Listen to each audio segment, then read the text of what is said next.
მოგესალმებით და დიდ მადლობას გიხდით მობრძანებისთვის. ეს არის ჩემთვის ძალიან მნიშვნელოვანი დღე. ვინაიდან ჩვენ ხვდებით 150 წარმატებულ ადამიანს, რომლებმაც შეძლეს სახელმწიფოს სწორი ჩარევით და სწორი დახმარებით შეექმნათ საკუთარი საწარმო, ახალი საწარმო, რომელიც არის ნამდვილად მნიშვნელოვანი ლოკომოტივი ქვეყნის განვითარებისთვის. მინდა დიდი მადლობა გადაგიხადოთ იმ ინიციატივისთვის, რომელიც თქვენ გამოიჩინეთ, ვინაიდან თქვენ რომ არ ქონოდათ სამეწარმეო ბიზნეს ინიციატივა, რა თქმა უნდა, მხოლოდ და მხოლოდ მთავრობის ძალისხმევა ვერანაირ შედეგს ვერ მოიტანდა. ამიტომ კიდევ ერთხელ ძალიან გულწრფელად მინდა დიდი მადლობა გადაგიხადოთ ამ თქვენი ძალიან მნიშვნელოვანი ინიციატივისთვის. აქ დღეს წარმოდგენილები არიან დიდი საწარმოები და ასევე შედარებით მცირე საწარმოები. დიდი საწარმოების შემთხვევაში ჩვენ მქონდა სპეციალური დახმარების პაკეტები, რომელიც მორგებული იყო უფრო დიდ ინიციატივებზე და ასევე მცირე საწარმოების შემთხვევაში სახელმწიფომ შეიმუშავა სპეციალური ინსტრუმენტები, რომლითაც შედარებით მცირე საწარმოები წახალისდნენ. მაგრამ დღეს საწარმოს სიდიდეს არანაირი მნიშვნელობა არ აქვს. დღეს არის მნიშვნელოვანი დღე, იმიტომ რომ დღეს ჩვენ გვინდა კიდევ ერთხელ ხაზი გაუსვათ თუ რამხელა შესაძლებლობები არსებობს დღეს საქართველოში ინიციატივიანი ადამიანისთვის, გამრჯე ადამიანისთვის, რომელსაც აქვს სურვილი, რომ თვითონ გახდეს ბიზნესის მფლობელი და თვითონ უზრუნველყოს საკუთარი ცხოვრება. არ ეძებოს სამუშაო ადგილი სხვაგან, არ მიადგეს სათხოვნელად მთავრობას დასაქმებისთვის, არამედ თვითონ იფიქროს იმაზე, რომ სხვები დაასაქმოს. ეს არის ის ფსიქოლოგიური ტრანსფორმაცია, რევოლუცია, რომელიც მთელი ჩვენი ერის აზროვნებაში არის მოსახდენი. და ეს არის ყველაზე სასიხარულო. ეს იყო უმთავრესი მიზანი, რომელსაც ჩვენ ვისახავდით მიზნად, როდესაც ჩვენ წამოვიწყეთ ეს პროგრამები, ეს მრავალრიცხოვანი პროგრამები. ასე რომ მე მინდა მივესალმო დღეს თქვენს ინიციატივებს და გითხრათ, რომ სახელმწიფო აუცილებლად გააგრძელებს ამ მხარდაჭერის პროგრამებს და მე ყველაფერს გავაკეთებ იმისათვის, რომ იმ კომპანიებისთვის, რომლებიც უკვე შეიქმნა, ანუ თითოეული თქვენთაგანისთვის, ჩვენი თანადგომა კიდევ უფრო გაფართოვდეს და კიდევ უფრო საინტერესო ინსტრუმენტები მოვიგონოთ იმისათვის, რომ თქვენი მუშაობა გავხადოთ უფრო იოლი და თქვენი ნაწარმის რეალიზაცია გავხადოთ კიდევ უფრო ადვილი და ასევე უფრო შემოსავლიანი თქვენთვის. ხელი შეგიწყოთ თქვენი წარმოების ექსპორტში და ბაზრების მოპოვებაში. ეს არის ჩვენი უმთავრესი ამოცანა. მაგრამ კიდევ ერთხელ ხაზს უსვამ, რომ მთავარი მიზანი იმისა, რასაც ჩვენ ერთად ვაკეთებთ, თქვენთან ერთად, არის ის, რომ ყველა ადამიანმა, თითოეულმა მოქალაქემ საქართველოსი შეიგრძნოს ეს შესაძლებლობები, რომელიც დღეს არის. რომელიც აბსოლუტურად ყველანაირი თამდაბლობის გარეშე მინდა ვთქვა, რომ არასოდეს დამოუკიდებელი საქართველოს ისტორიაში არ ყოფილა საქმიანი, ინიციატივიანი ადამიანისთვის, რომელსაც სურს წამოიწყოს თუ გააფართოვოს თავისი ბიზნესი, ამდენი სხვადასხვაგვარი ინსტრუმენტი ამ მიმართულებით მის დასახმარებლად. დღეს ჩვენ ვიმყოფებით დარჩელში და ეს არ არის შემთხვევითი, ვინაიდან დარჩელი არის სწორედ ის ადგილი, სადაც 600 მცირე გლეხური მეურნეობისგან შეიქმნა კოოპერატივი, რომელიც გაცილებით უფრო ეფექტიანად აწარმოებს ნაწარმს, საქონელს, რომელმაც დანერგა ახალი ტექნოლოგიები, ამით შეამცირა თითოეული მონაწილის დანახარჯები და ამით უფრო ეფექტური გახადა წარმოება მთლიანობაში. რატომ არის ეს კოოპერატივი მნიშვნელოვანი? იმიტომ რომ დღეს ჩვენ ვხედავთ საქართველოს ჩვენი ქვეყნის გაძლიერებას სწორედ ამგვარი მოდელის მეშვეობით. და მინდა რომ კარგად აუხსნა ეს ყველაფერი იმისათვის რომ ყველამ ვინც ჩვენ გვისმენს კარგად გაიაზროს ეს საკითხი. სოფლის მეურნეობა მოგეხსენებათ ჩვენთვის არის სტრატეგიულად მნიშვნელოვანი დარგი. დღეს ჩვენი მოსახლეობის ნახევარზე მეტი არის ჩაბმული სოფლის მეურნეობაში. იმისათვის რომ ჩვენი სოფლის მეურნეობა გახდეს უფრო კონკურენტუნარიანი, ანუ აწარმოოს იმ სტანდარტების, იმ ხარისხის პროდუქცია, რომელიც იქნება მოთხოვნადი არა მხოლოდ საქართველოში, არამედ საქართველოს ფარგლებს გარეთ, საჭიროა გადაიარაღება. საჭიროა ახალი ტექნოლოგიები და საჭიროა რომ ფეხი აუწყოთ თანამედროვე მოთხოვნებს. რატომ გჭირდება საგარეო ბაზარი? იმიტომ რომ 3,7 მილიონი მოსახლეობის ბაზარზე გათვლილი წარმოება ძალიან რთულია იყოს კონკურენტუნარიანი იმ წარმოებთან მიმართებაში, რომლებიც გათვლილია მაგალითად 50 მილიონიან ან 100 მილიონიან მომხმარებლის ბაზარზე. ამიტომ ჩვენთვის ძალიან მნიშვნელოვანია, რომ თითოეული წარმოება, რომელიც საქართველოში შეიქმნება, იყოს გათვლილი ექსპორტზე. იმისათვის რომ უფრო კონკურენტუნარიანი და წარმატებული იყოს. ანუ ჩვენ შევთანხმდით რომ ჩვენ გვჭირდება თანამედროვე ტექნოლოგიები და ჩვენ გვჭირდება გადაიარაღება. გადაიარაღების ორი გზა არსებობს სოფლიოში, რომელიც არის აპრობირებული. ერთი გზა გახლავთ მსხვილი მეწარმეების, მსხვილი ინვესტორების შემოყვანა და ამ გზით კონსოლიდაცია, ანუ გაერთიანება სასოფლო-სამეურნეო ნაკვეთების და ეფექტიანი საწარმოს შექმნა, რომელიც იმდენად მასშტაბური იქნება, რომ დააკმაყოფილებს ყველა თანამედროვე მოთხოვნას და მეორე გზა ამისთვის არის კოოპერაცია. ანუ რას ნიშნავს კოოპერაცია? კოოპერაცია ნიშნავს დარჩელის შემთხვევაში 600 მცირე მეწარმის და მცირე მფლობელის გაერთიანება ერთიან საწარმოში, ისე რომ არც ერთი მონაწილე ამ კოოპერატივის არ კარგავს საკუთრებას მიწაზე და მის ქონებაზე, მაგრამ ისე რომ კოოპერაციის მეშვეობით და სპეციალური სახელმწიფო დახმარების მეშვეობით ისინი ახდენენ ისეთ გადაიარაღებას, რომლის მეშვეობითაც აღწევენ საერთაშორისო სტანდარტს და ხდებიან კონკურენტუნარიანი. ანუ როგორც ეკონომისტები ამბობენ, მასშტაბის ეკონომიას აღწევენ ისინი. რა თქმა უნდა, ჩვენ საქართველოს რეალობაში გაცილებით უფრო მომგებიანად მიგვაჩნია კოოპერაციის გზით გამსხვილება.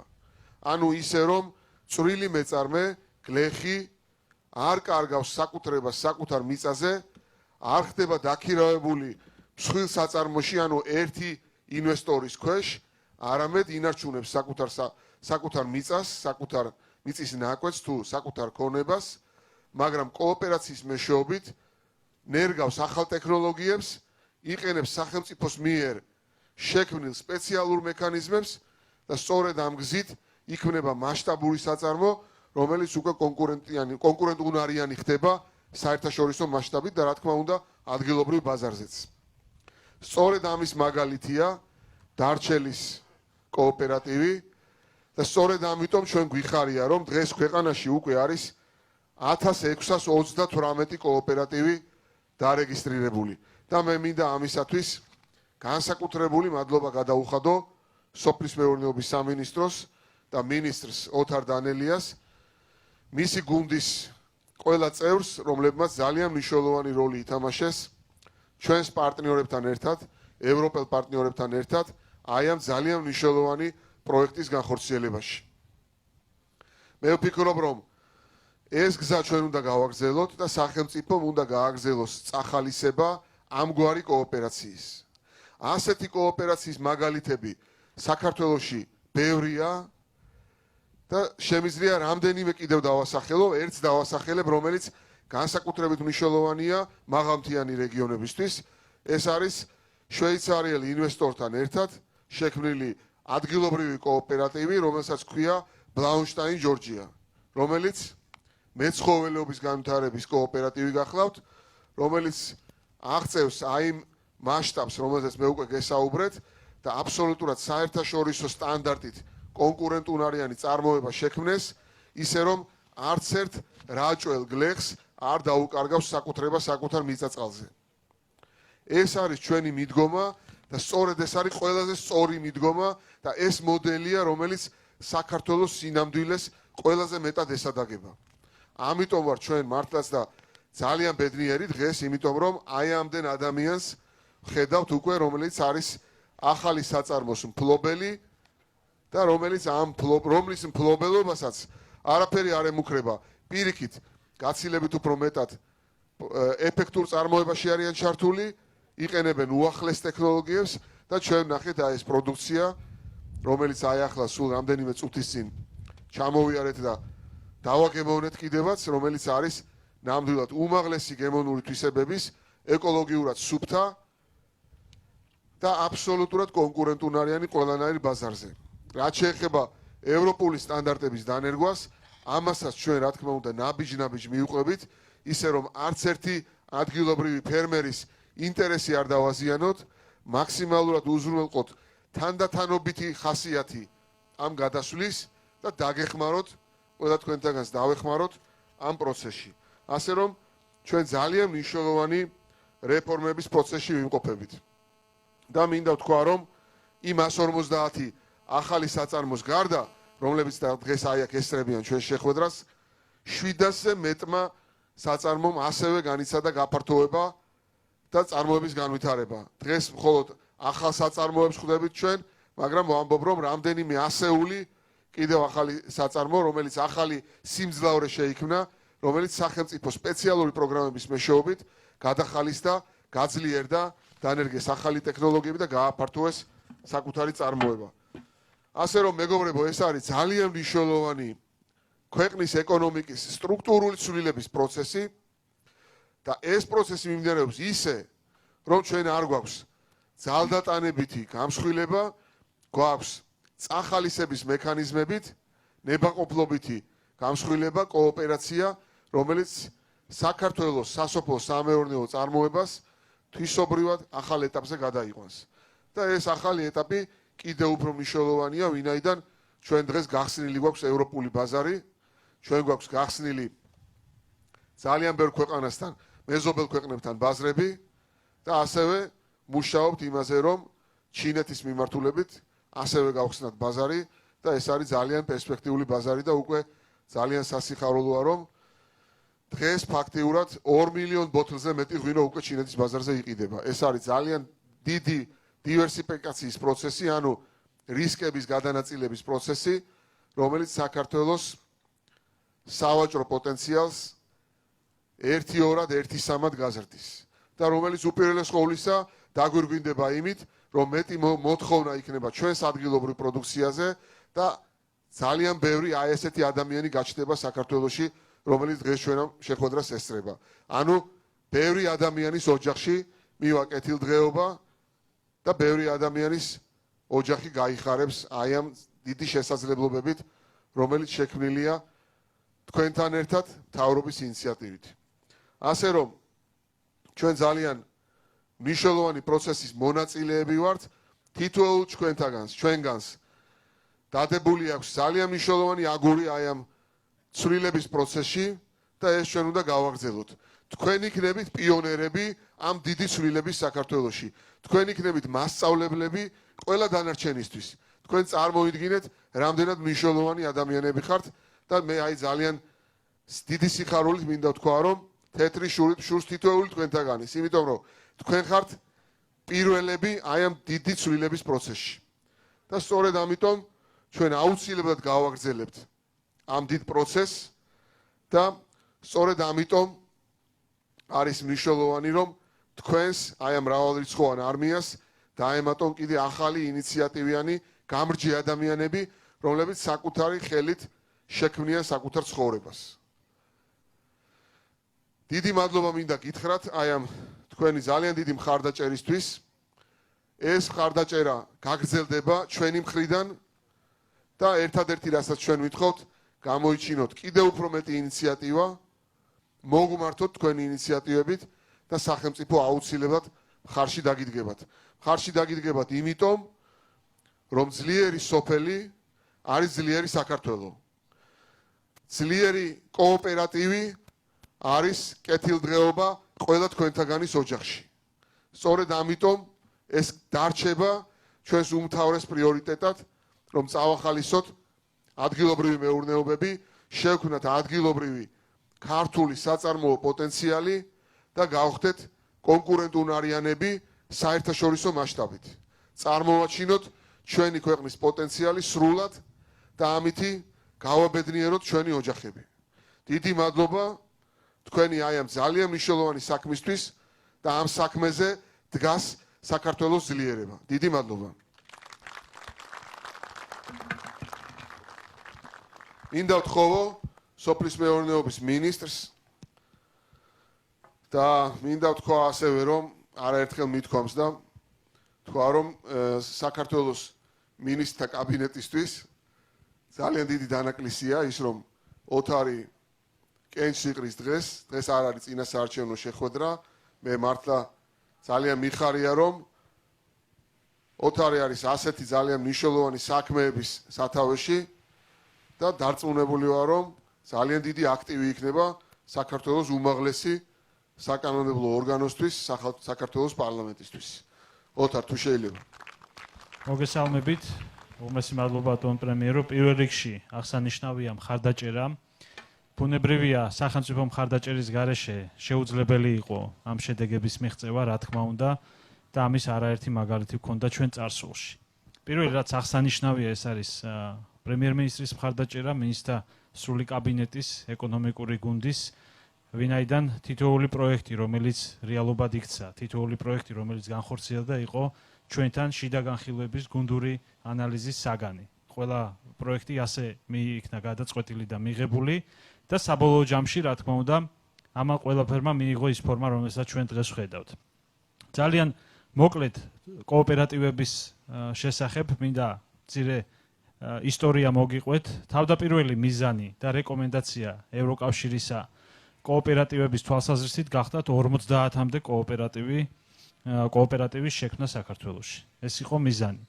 და ჩვენ როდესაც პირველ 500 კოოპერატივს გავცდით, რა თქმა უნდა, გაჩნდა ეჭვები. როგორ შეიძლება ასე სწრაფად ამდენი კოოპერატივის რეგისტრირება. თუმცა გიორგი მიშელაძეს ალბათ ყველა იცნობთ, მე მინდა გიორგის გადავუხადო ძალიან დიდი მადლობა, ესე თავდაუზოგავი შრომისთვის და ძალიან შეზღუდული ადამიანური რესურსების ფონზე, ესეც უნდა ვაღიარო ნამდვილად, მიუხედავად მისი ძალიან ბევრი მცდელობისა, ჯერჯერობით ფრონტი ვერ გავშალეთ კოოპერატივების ადმინისტრაციისა, მაგრამ ამას აუცილებლად მოახერხებთ, დარწმუნებული ვარ ძალიან მალე.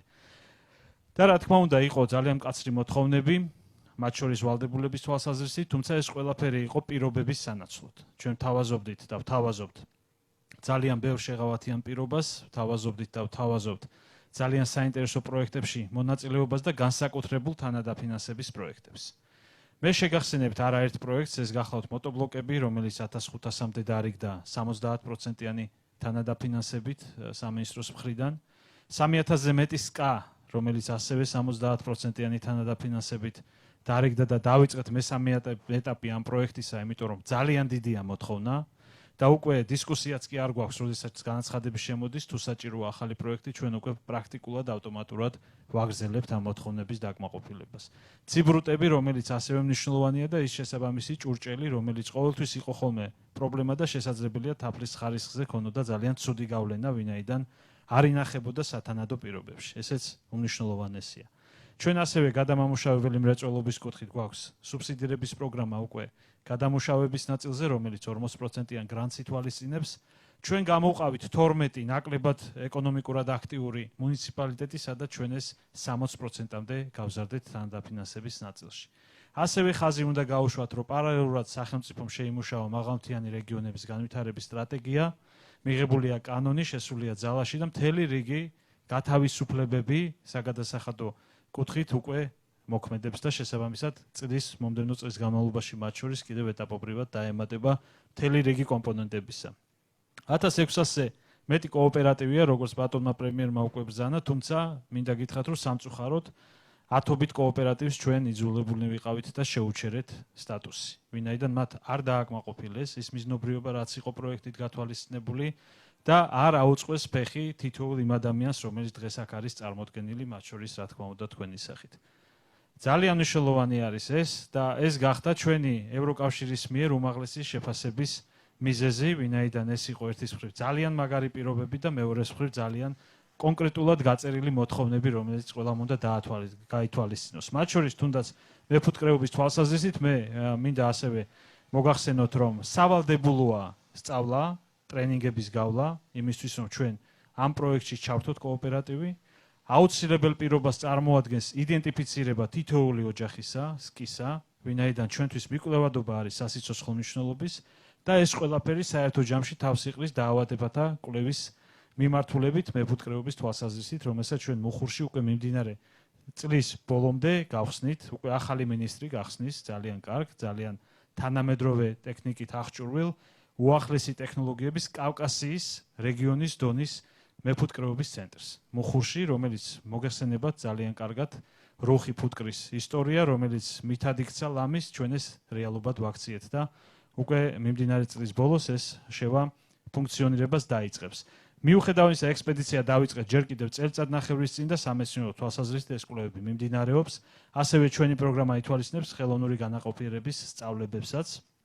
ჩვენ 4 ადამიანი გავაგზავნეთ ბატონო პრემიერო ორთვიან კურსებზე ჩინეთში, სადაც ისინი ექსპერტის დონეზე დაეუფლებიან აღნიშნულ სპეციალობას და შემდეგ თვითონ ჩაატარებენ და უზრუნველყოფენ ტრენინგებს, რათა ეს ცოდნა იყოს გადაცემული თითოეულ კოოპერატივზე საქართველოში.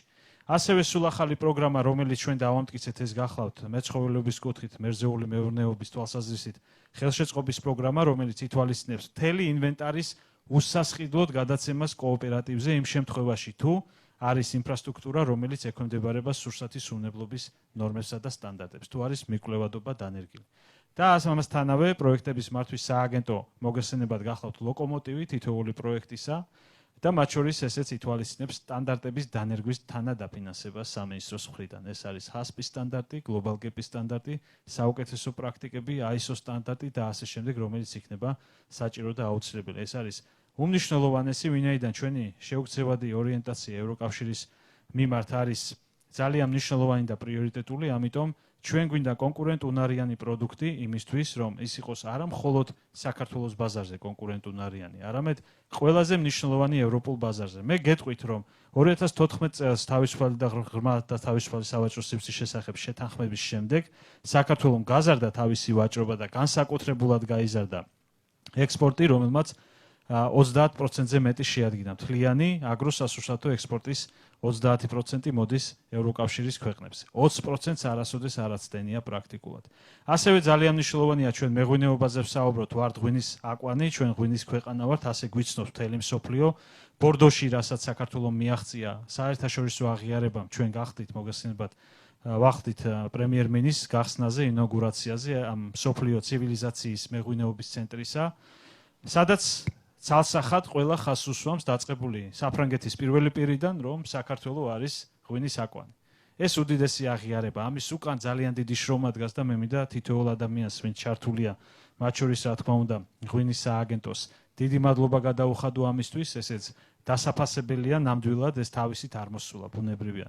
ჩვენ ვსაუბრობთ ბაზრის დივერსიფიცირებაზე. ბაზრის დივერსიფიცირების თვალსაზრისით მე გეტყოდით, ალბათ სამი ყველაზე ძირითადი მიმართულება, რომელიც არის ალბათ ჩვენი მენეჯმენტის, ჩვენი მართვის პირობებში ყველაზე დიდი მიღწევა. პირველი აუცილებლად უნდა ითქვას, ეს არის თურქეთთან 22 წლიანი პაუზის შემდეგ პირველი პროგრესი. პირველი ძალიან საფუძვლიანი პროგრესი, რომელიც შეიძლება ითქვას, რომ შეიძლება ისტორიულიც კი იყოს, ვინაიდან თურქეთი არის ჩვენი მეზობელი ქვეყანა, უდიდესი, უმსხვილესი ეკონომიკის მქონე ქვეყანა, ძალიან დიდი სავაჭრო პარტნიორი და არ შეიძლებოდა ჩვენ გქონოდა მათთან ისეთი სავაჭრო ურთიერთობა, რომელიც გქონდა აქამდე. ამას სჭირდებოდა ხელშეწყობა და ეს არის ისევ და ისევ ეკონომიკური გუნდის პრემიერ-მინისტრის, რა თქმა უნდა, პირველ რიგში ხელმძღვანელობით მიღწეული პროგრესი, რომელიც ძალიან მალე აისახება კონკრეტულ ციფრებზე ჩვენს სავაჭრო სალდოზე. მეორე, რომელიც ძალიან მნიშვნელოვანია და უკვე აღნიშნე, ეს გახლავთ ევროკავშირი, ევროკავშირის ბაზრებზე ვაჭრობა და სტანდარტების დანერგვა, ეს რაში გვიწყობს ხელს. ჩვენ მოგესწრებათ პოსტსაბჭოთა სივრციდან და გოსტებიდან აღმოჩნდით სტანდარტების არ მქონე არეალში და სივრცეში. სადაც ჩვენ დავივიწყეთ ყველა ძველი სტანდარტი, აღარ ვიზრუნეთ ახალი სტანდარტების დანერგვაზე და ეს იყო გატოლებული, გათანაბრებული გარკვეულ შეზღუდვებთან, აკრძალვებთან და ასე შემდეგ. თუმცა ჩვენ ეს დავინახეთ და ერთ-ერთი მაგალითი რძისა და რძის პროდუქტების რეგლამენტი, რომელმაც ცხადყო, რომ თურმე ეს ასე არ არის. პირიქით, ლაქტალისი შემოვიდა საქართველოში ერთ-ერთი მსოფლიოში უმსხვილესი რძის წარმოებელი კომპანია რძის პროდუქტებისა, მხოლოდ მას შემდეგ, რაც ჩვენ დავნერგეთ ეს სტანდარტები, იმიტომ რომ მათთვის ძალიან მნიშვნელოვანია იყოს კონკურენტუნარიანი გარემო და მათ ჭირდებათ ისეთი გარემო, რომელიც შეიქმნა ბოლო წლებში საქართველოში. და მესამე, რა თქმა უნდა, ყველაზე მნიშვნელოვანი ეს გახლავთ ჩინეთის მიმართულება. ჩინეთი ჩვენი ვარაუდებით დავითვლით უკვე საბოლოო ციფრებს გასული თვისას, დღეს მოგესალმება თვის დასაწყისია და შესაბამისად ჩვენ ნახავთ სავარაუდოდ იმას, რომ შეიძლება მეორე ადგილზე იყოს უკვე ჩინეთი გადასული ღვინის ექსპორტის თვალსაზრისით საქართველოდან. ეს არის ძალიან დიდი მიღწევა.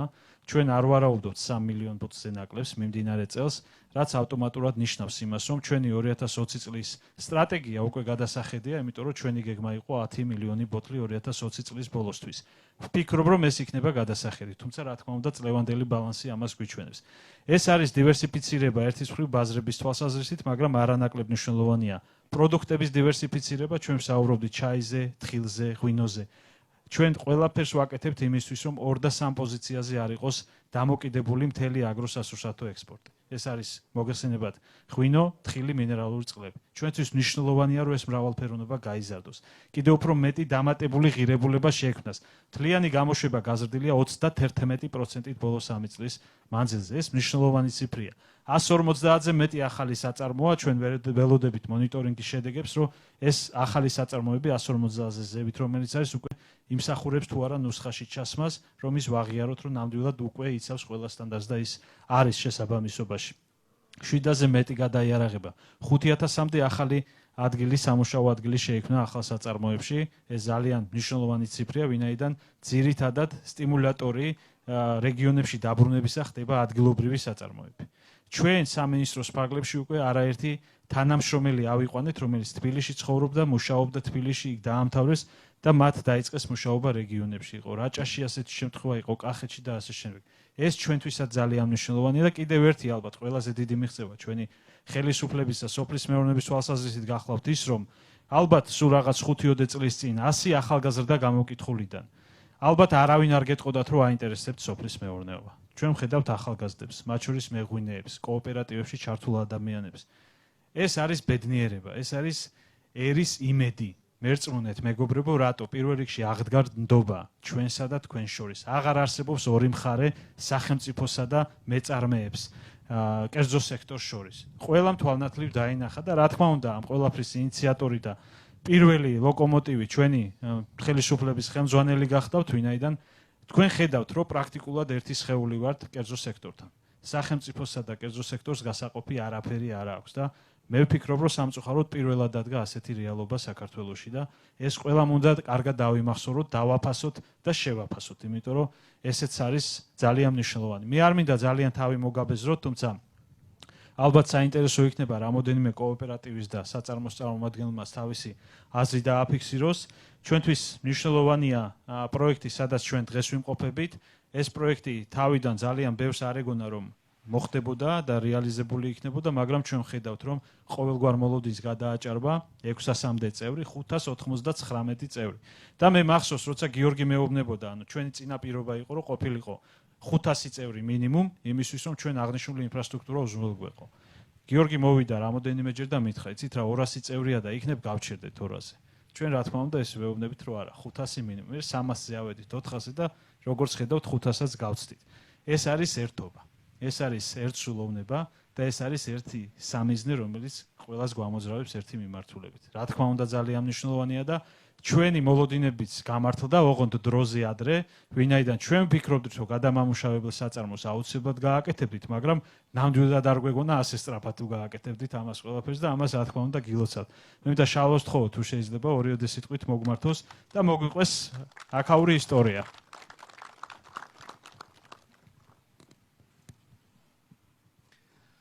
მოგესალმებით ბატონებო პრემიერ-მინისტრო. გმადლობთ რომ გვეწვიეთ მით უმეტეს ამ მნიშვნელოვან დღეს.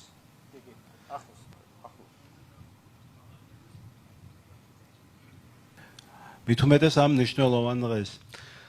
პირველ რიგში არ შეიძლება არ აღვნიშნოთ სოფლის მეურნეობის სამინისტროს უდიდესი ძალისხმევა, რომელიც 1 წლის უკან განახორციელა სოფელ დარჩილში და ამის თვალსაჩინო მაგალითი არის უკვე აი ეს ინფრასტრუქტურა, რომელიც არის აშენებული მათ მიერ და ბატონი გიორგი მიშელაძის უდიდესი ძალისხმევა, ბატონი ოთარ გელიგაშვილის, დავით გელიგაშვილის ეს უდიდესი ძალისხმევა, რომელიც ამ საქმეში ჩაიდო, რომელმაც საშუალება მოგცა პირველ რიგში ჩვენი კოოპერატივის წევრებს, ამ კოოპერატივში გაერთიანებულ ფერმერებს, მათ გულშემატკივარ ხალხს რომ დაგვანახა, რომ ერთიანობის ძალა რაშია. და ამაც მოტივაცია მოგცა იმისა, რომ შეგვემუშავებინა ეს განვითარების პროექტი, რომელსაც ახლა წარმოვადგენთ თქვენს წინაშე და დაგვემატებინა ამ გადმოცემული ინფრასტრუქტურისათვის გადამამუშავებელი, თანამედროვე გადამამუშავებელი მანქანა-დანადგარები, რომელიც საშუალება მოგცა ევროპის სამეზობლო პოლიტიკის ფარგლებში მივიღეთ მონაწილეობა ამ პროექტის ემპარდის ფარგლებში და მოხდა 2 თვის განმავლობაში შევძელით აი ამ მანქანა-დანადგარებისა და ამ არსებული ინფრასტრუქტურის გადაიარაღება. ყველა მანქანა-დანადგარი ექვემდებარება სტანდარტებს, დაცული არის ნაკადრობის პრინციპი და თვითონ ჰასაპის პირობები, სერტიფიცირების ეტაპი გასავლელი გვაქვს, იცით თქვენ ერთ-ერთი მოთხოვნაა ჩვენი ეს და ამიტომ ყველანაირად ვეცადეთ რომ ამ პროექტის ფარგლებში ეს გათვალისწინებული ყოფილიყო. დიდი მადლობა ამისთვის. პირველ რიგში კიდევ ერთხელ მინდა გავაგრძელო ის ხაზი, თუ რა შედეგები და რა წარმატებული შედეგები მოაქვს ამ კოოპერირებას. ეს უშუალოდ ჩვენმა კოოპერატივის წევრებმა უკვე შარშანვე დაინახეს.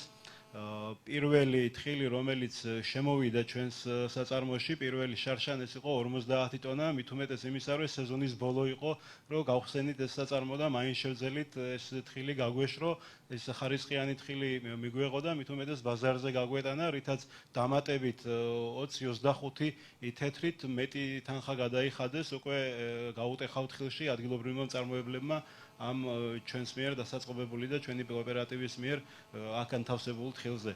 ამის გარდა პლუს მინდა ვთქვა ის, რომ უკვე წელსვე ჩვენი ამ დასუფთავების აპარატები არ ქონდათ, თხილი იცით რომ საბურველის ქვეშ არის და ეს საბურველიდან უნდა გაიცალოს და ამიტომ პატარა მინი კონკურსები ჩავატარეთ და 2 ესეთი დარჩევის აგრეგატი მუშაობს, ახლა დღესვე სოფლებში დადის, 2 ჩვენი ეგიდით, ჩვენ უწევთ ორგანიზებას, ჩვენი კოოპერატივის წევრების ფერმებში და შეღავათიანი პირობებით ხდება ამ საბურველისგან თხილის გარჩევა.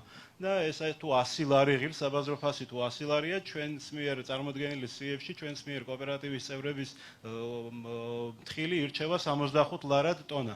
ესეც ერთი პლუსია. ამის გარდა დიდი ინტერესი როცა გამოთქვეს უკვე მიკროსაფინანსო ორგანიზაციებმაც აგროფერმერული დაფინანსების მხრივ, მით უმეტეს რომ შეღავათიანი პირობებით მოდიან და უკვე კონკურენციას დაიწყო, უკვე ამ სოფელში 2 ოფისი გაიხსნა მიკროსაფინანსო ორგანიზაციების, რომ ერთმანეთს უკვე ეცილებიან ამ მხრივ.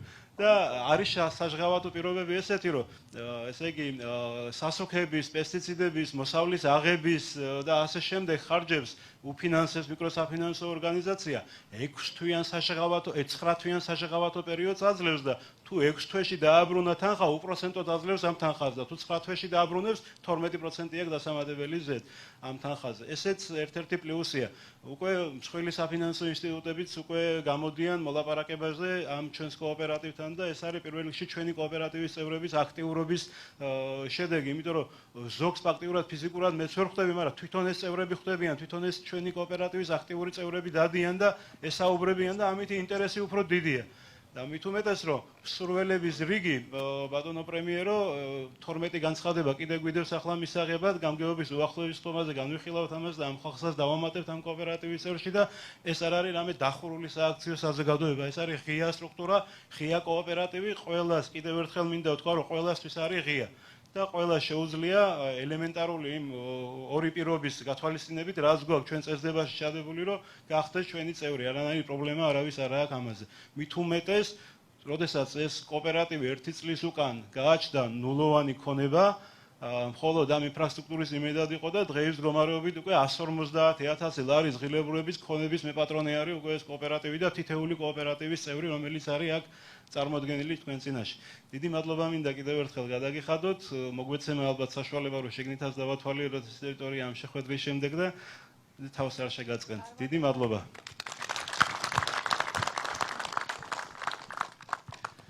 წარმატებებს გისურვებთ. ნამდვილად მნიშვნელოვანი პროექტია, თუმცა ვფიქრობ, რომ ეს უნდა გაგრძელდეს და კიდევ უნდა გავაფართოვოთ შესაძლებლობები. აქ არის საშუალება კიდევ რომ დაემატოთ მეპაეები. ერთ-ერთი მიზეზი თუ რატო შეირჩა დარჩელი, ესეც მნიშვნელოვანია, რომელიც მე არ მithქვამს. ბატონმა პრემიერმა რა თქმა უნდა იცის. ეს გახლავთ ლოკაცია, ჩვენთვის მნიშვნელოვანი იყო შეგვერდში ადგილი, სადაც ყველაზე დიდი დანაწევრება იყო მიწის და სადაც ყველაზე მეტი პატარა ნაკვეთი იყო, სადაც იყო თხილი გაშენებული. და რა თქმა უნდა, ერთ-ერთი მიზეზი იყო, რომ ყოფილიყო საზღვართან მაქსიმალურად ახლოს, ადმინისტრაციულ საზღვარს გულისხმობ, რა თქმა უნდა.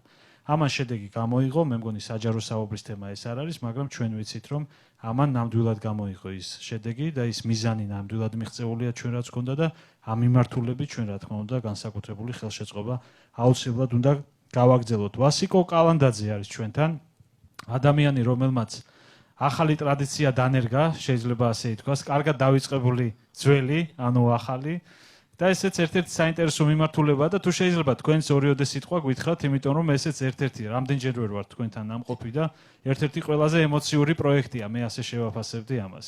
აბა გისმენთ. დიახ, დიდი მადლობა მოწვევისთვის. მოგესალმებით ყველას, ძალიან დიდი მადლობა ბატონ მასპინძეს, მინდა წარმატება გისურვოთ. აი ძალიან ემოციური იყო, ცოტა მინისტრმა შეაფასა, თუმცა ის რომ ადმინისტრაციულ საზღვართან არის და წარმატებას და ღვთისმშობლობას გისურვებთ. რაც შეეხება ჩვენ პროექტს, ეს არის მუხის კასრების წარმოება. დიახ, ეს არის რომელიც მივიწყებული ძველია და ეხლა განახლებულია. რაც შეეხება ქონდა ჩვენ ეს იდეა, მაგრამ ჩვენი სასწრებით ვერ მოვახერხებთ ამას, რომ ახალი კასრები გვეწარმოებინა, ჩვენ შეგვეძლო რომ გაგვეკეთებინა ესე რომ გაგვიახლებინა კასრები, რაც რა თქმა უნდა რაღაც 3-4 წლით გადაწევდა იმ პროექტს, რომ ახალი კასრები გვეწარმოებინა. ამ პროექტმა, რასაც ქვია შეღავათიანი კრედიტი, მოგწვა იმის საშუალება, რომ დაგვეწყო ჩვენ ეს და მე დღეს გიყურებ და ძალიან საინტერესოა მით უმეტეს თქვენთან უფრო ესე ვარ ემოციურად რომ უყურებ ახალი ქარხნის გახსნას სხვა რაღაცაა და როცა თქვენი პროდუქციას აი ელოძებით რომ უნდა გავიდეს, აი სხვა ეფექტია და ყველა დამეთანხმებით ამაში ეს ძალიან ემოციური ის არის. და აქედან გამომდინარე მოგწვა ამან ეს საშუალება რომ გაგვეკეთებინა ეს დავაფინანსეთ და დაგვაფინანსა სახელმწიფომ და შევძლოთ რომ ახალი კასრები გვეწარმოებინა, რომელიც არის ამიერკავკასიაში ერთადერთი და შემიძლია თქვა რომ თვითონ რუსეთში მე რომ მოვიძიე, რუსეთსაც თვითონ ესეთი ოფიციალურად რომ რაღაცა ქარხანა ამოემს კასრებს უშვებს ეს არ არის, ეს არის კუსტარულად დამზადებული. ხოლო ჩემი კასრები, ესე ვთქვათ, ჩემ კასრებს ვეძახი და მიყვარს ეს კასრები, ხანახა რო იყიდება, გულიმსხდება ხოლმე რო გადის რაღაცნაირად. ხო და აქედან გამომდინარე ვიტყვი ამას რომ ხალისთან დაკავშირებით ძალიან ამაყი ვარ ხალხო იმით რომ როდესაც გურამიშვილების მარანში ჩემ ქარხანაში გაკეთებული კასრედებს და იმაში ღვინოასხია. აი ეს არის რომ ჩემი კასრი დეს მუზეუმში რა. დიდი მადლობა. აი მე უმცირეს გარეშე ვერ საუბრობ ხოლმე ამ თემაზე. ძალიან დიდი მადლობა. რა ვიცი, ყველას წარმატებას გისურვებთ. ძალიან დიდი მადლობა. ჩვენ გახდით ბატონ ლევან ბერიძესთან, ეს გახლავთ ახალი საწარმო, სულ რამოდენიმე დღის წინ ერთად ვიყავით ასევე საწარმოს მოსანახულებლად. ალბათ ძალიან მნიშვნელოვანია მოვისმინოთ, ვინაიდან ეს არის საწარმო, რომელმაც გაფართოების ერთი ციკლი უკვე დაასრულა და მათ აქვთ გაფართოების მიმდინარე პროექტი ასევე, რომელიც პრაქტიკულად სამუშაოები მიმდინარეობს და ძალიან მალე დასრულდება. და ეს არის ტრადიციული მხარე, მე მინდა მოგახსენოთ, რომ 10-ზე მეტი ქართული ყველი დარეგისტრირდა უკვე საქპატენტის მიერ და ძალიან მნიშვნელოვანი არის ის მრავალფეროვნება, რომელიც ჩვენ გვაქვს, რომელიც ძალიან კარგი შერწყმა ღვინისა და ყველის და გვაქვს 50-მდე, თუ უკვე 50-ზე მეტრი პრინციპში ქართული ტრადიციული ყველი, რომელსაც ჭირდება განვითარდება, ჭირდება წარმოება და მე დარწმუნებული ვარ, რომ ის იქნება ძალიან ძლიერი კონკურენტი, ძალიან საპატიო კონკურენტი ევროკავშირის ბაზარზე. მე ამაში ეჭვი არ მეპარება, განსაკუთრებით ისეთი საწარმოების ხელშეწყობით, როგორიც არის თქვენ. თუ შეიძლება ორიოდე სიტყვით მოგვახსენეთ. დიდი მადლობა, მოგესალმებით პირველ რიგში. წის წარმოება ჩვენი კუთხისთვის არის დამახასიათებელი და მე მოხარული ვარ იმით, რომ ჩვენს მოსახლეობას ამეთი ხელს უწყობდა, პლუს ამას ქვეყნისთვის ვაკეთებთ კარგ საქმეს, ანუ ვაწარმოებთ იმ პროდუქციას, რომელიც ქვეყნისთვის არის მოთხოვნადი. შეღავათიანი აგროკრედიტის ფარგლებში დავიწყეთ საწარმოს მშენებლობა, ვისარგებლეთ 2 ტრანშით. დღეს მდგომარეობით მივედით იმ დონეზე, რომ შეგვიძლია ვაწარმოოთ 12 ტონარზე დღეში. ეს ფიქრობ, რომ უკვე ცოტა არ არის და ამისთვის ძალიან დიდ მადლობას მოგახსენებთ. ასევე გვაქვს ჩვენი ფერმამ რომელიც ამ ეტაპზე ვერ ვსარგებლობთ იმის გამო, რომ რაღაც საზოგადოების პრობლემა ქონდა და ვფიქრობ, რომ ეს გადაგვიწყდება და ამასაც მესაქონლეობას დაურთავთ კიდე პლუს, რომ ჩვენი საკუთარი რძე გქონდეს და იმით ვაწარმოოთ და ეს იქნება კიდევ ერთი მნიშვნელოვანი ნაბიჯი იმით, რომ მესაქონლეობასაც განვავითარებთ რძის წარმოებასა და ყველის წარმოებასთან ერთად. და ჩვენი გაფართოების შემდგომ ვფიქრობთ იმას, რომ გავალთ ალბათ ევროკავშირის ბაზარზეც, არა მარტო საქართველოში. მადლობა დიდი თანადგომისთვის.